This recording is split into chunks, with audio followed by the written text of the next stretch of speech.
In this module, we have explained how predictive models can be used to anticipate future events, prioritize our actions, and act accordingly.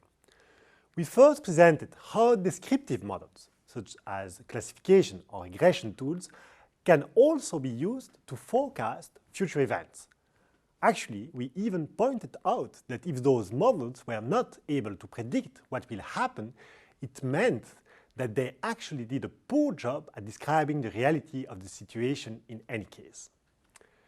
In business, if you want to understand something better, it's mainly to know how to act more efficiently. Therefore, if an insight cannot be used for anticipating the results of future actions, it's not, strictly speaking, actionable. And it's then irrelevant from a strategic business analytics perspective. We discussed 3 examples in this fashion. We retook the credit scoring example, this time to estimate what should be the credit score of an individual based on past data and predictors. We also took, once again, the HR analytics example to predict who were the employees that were the most likely to leave. And we came back to the very first example of this training, the supply chain and logistics management of SKUs, analyzing expected sales and their variance to approach the problem of seasonality.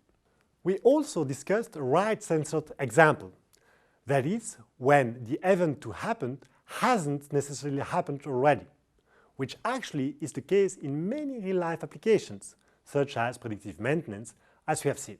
We then used survival analysis to design a robust and reliable model. Each time, we demonstrated how accurate forecasts can be used to act, prioritize, or be more efficient. As usual, for each example, we spent some time to understand how our results could be reported relevantly and visually for a business audience. You can replicate all the examples that are presented in the videos thanks to the recital where we provided R scripts and data to allow you to understand better how it works in practice.